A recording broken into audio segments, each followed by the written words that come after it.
Hello everyone, আসসালামু আলাইকুম। কেমন আছেন সবাই? আশা করি আল্লাহর রহমতে সবাই ভালো আছেন। আপনাদের দোয়ায় আমিও আলহামদুলিল্লাহ ভালো আছি। তো চলুন আপনাদের সাথে আজকে আবার একটা নতুন রেসিপি শেয়ার করি। আমার ভিডিওটাকে কোথা থেকে দেখতেছো অবশ্যই কমেন্ট করে জানাবা। তো তোমাদের দোয়া আমিও আলহামদুলিল্লাহ ভালো আছি।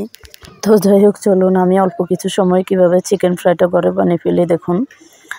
আমি প্রথমে চিকেনগুলো স্লাইস করে নিয়েছি মাঝারো সাইজ, তারপর পেঁয়াজ, রসুন, আদা, বেকিং ফ্লাওয়ার, কর্নফ্লাওয়ার সব কিছু একসাথে দিয়ে কাঁচামরিচ বেটে দিয়েছি, ধনে পাতা দিয়েছি, তারপর মশলা সব কিছু একসাথে দিয়ে দেন আমি এখানে দিয়ে দিয়েছি বেসনটা দিয়ে এখন দেখেন আমি ভালো করে নাড়াচাড়া করে নিচ্ছি। এগুলোকে জাস্ট অল্প কিছু সময় আমি বানিয়ে ফেলবো।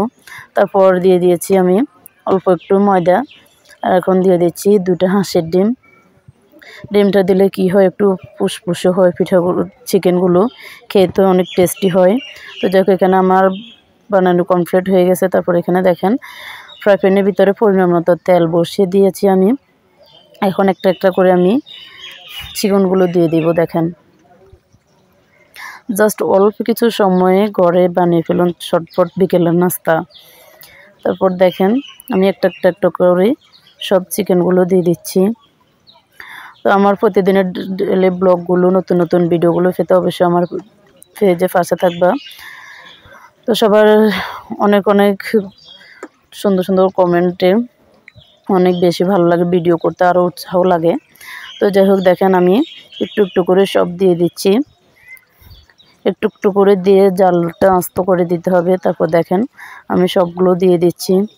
আমি চুলাটা মিডিয়ামে রেখেছি, যেহেতু চিকেনটা না হয় ভিতরে কাঁচা থেকে যাবে, উপরটা হয়ে যাবে। তারপর দেখেন আমি এখন চিকেনগুলোকে একটু উল্টিয়ে দিচ্ছি। দেখেন আমি একটা একটা করে সবগুলোকে উল্টিয়ে দিচ্ছি। দেখেন তোমাদের আলহামদুলিল্লাহ এত ভালোবাসা পেয়েছি, আমার 7,000 পরিবার পূর্ণ হলো। আলহামদুলিল্লাহ আলহামদুলিল্লাহ আলহামদুলিল্লাহ। সবাই এভাবে সবসময় ভালোবাসা দিয়ে যাবা। তারপর দেখেন আমি চিকেনগুলোকে উল্টিয়ে দিচ্ছি, উল্টে দিয়ে আমি আরও 5 মিনিট চিকেনগুলোকে ভেজে নিচ্ছি। দেখেন জাস্ট অসাধারণ হয়েছে, কালারটা খেতে কিন্তু অনেক বেশি টেস্টি হয়েছে। আমি মাঝে মধ্যে এরকম করে বাসায় মুরগি আনলে আমি বুকের মাংসটা রেখে দিই, বুকের মাংসটা রেখে দেন আমি এভাবে চিকেন বানিয়ে ফেলে। দেখেন অনেক বেশি সুন্দর হয়েছে, তাই না? কালারটা অনেক বেশি জোস হয়েছে। দেখেন অসাধারণ সস দেখে তো এত টেস্টি, অনেক মজাদার একটা নাস্তা, বিকেলের নাস্তা। তো অল্প কিছু সময়ে নাস্তাটা বানিয়ে ফেলুন। তো আমার মতো কে অল্প কিছু সময়ে বিকেলের নাস্তাটা বানিয়ে ফেলো। তো আজকের মতো ভিডিওটা এখানে থাকছে। সবাই ভালো থাকবেন, সুস্থ থাকবেন। দেখা হচ্ছে পরবর্তী ভিডিওতে। আরও নতুন নতুন ভিডিও পেতে সবাই আমার পাশে থাকবেন।